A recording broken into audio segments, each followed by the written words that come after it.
Hare Krishna. Welcome to our daily reading of Shrimad Bhagavatam. I'm going to read from Shrimad Bhagavatam, Canto 1, Chapter 3, Text 14, with Purport's translation by His Divine Grace, a.c.bhaktivedanta Swami, Srila Prabhupada. Rishibir jachito beje navamam partivam vapo. Dugdeman Oshadir Vipras Tenayansa Ushatta Maha. Translation: O brāhmaṇas, in the ninth incarnation, the Lord prayed for by sages, accept the body of a King Pṛthu, who cultivated the land to yield various produce, and for that reason the earth was beautiful and attractive. Purport.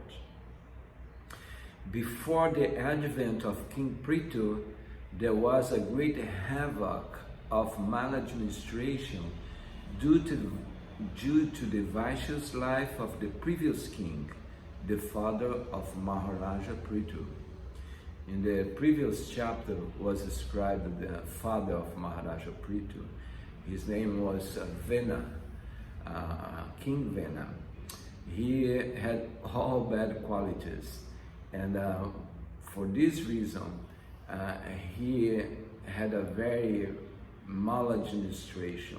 He created a big havoc, and people, citizens, they used to suffer. So it happened that there was no one to rule the kingdom, and the sages and brāhmaṇas, they assembled together and they decided to enthrone this King Vena, although he was not qualified. So what happened is that with all havoc that he created in his administration, so the sages were very, very frustrated, and actually they decided to kill him. At the beginning they approached King Vena and tried to help him, showing him the way of managing a country through worshiping the Supreme Personality of Godhead. But he didn't care about God, and he was very envious of God. So the sage, the brāhmanas, they became very angry with King Vena. And as a result, they killed King Vena. In previous ages, the brāhmanas, sages, they are very powerful. Just by some sound vibration, they could kill someone. So the sages, they didn't kill Vena with weapons, but they killed him by chanting mantras. And immediately they killed King Vena when they saw that King Vena was not ready to worship God and to abide by the rules of God. So because the king is the representative of God, this is what's explained in the Vedic scriptures. In the Vedas, it is explained that the king, he is a kind of incarnation of God. He's the representative of God. So anyways, the brāhmanas, they killed this King Vena. And from the body of King Vena, they churned the tide of King Vena in order to expel all that was inauspicious, all that was sinful in the body of King Vena. And as a result, it came Bahuka. Bahuka, it is explained in the Shrimad Bhagavatam. He is the leader of a race called Nishada. Nishada was a very, very fallen race, full of thieves and rogues, and so all kinds of vicious were present in Bahuka.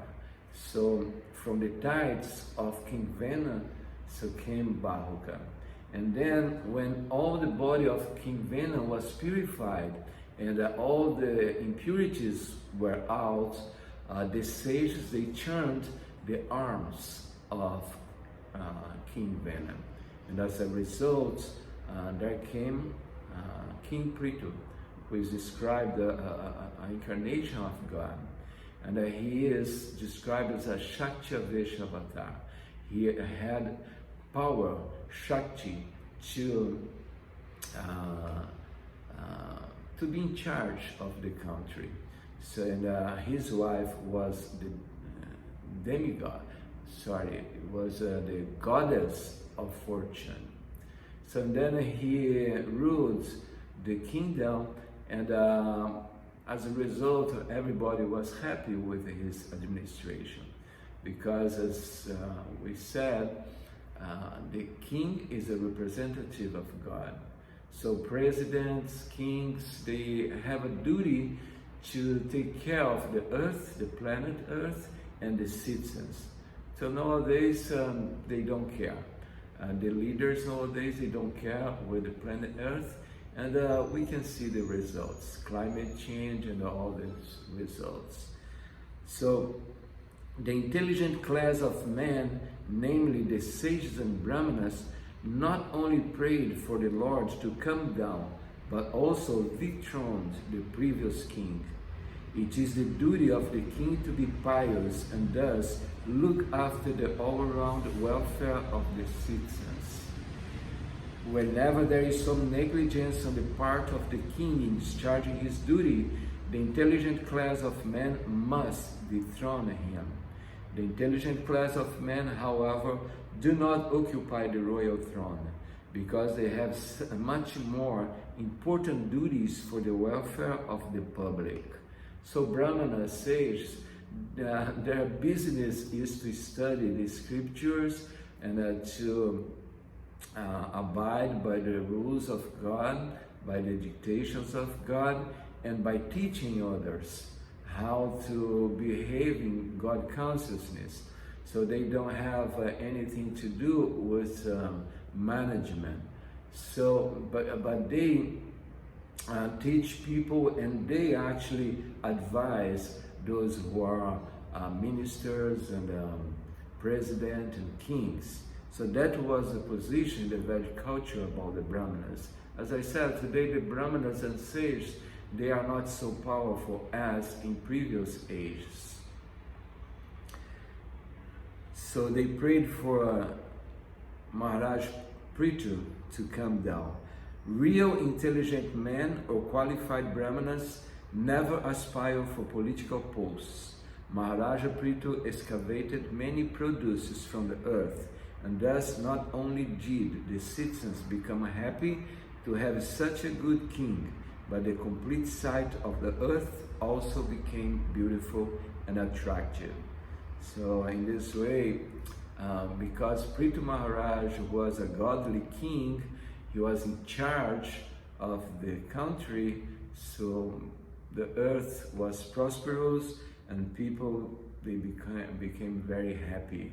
So as Prabhupada explains here, real intelligent men or qualified brāhmanas never aspire for political posts. So they should be engaged in studying and giving advice. So this is the verse for today. So hope to see you tomorrow again. Thank you. Have a good day.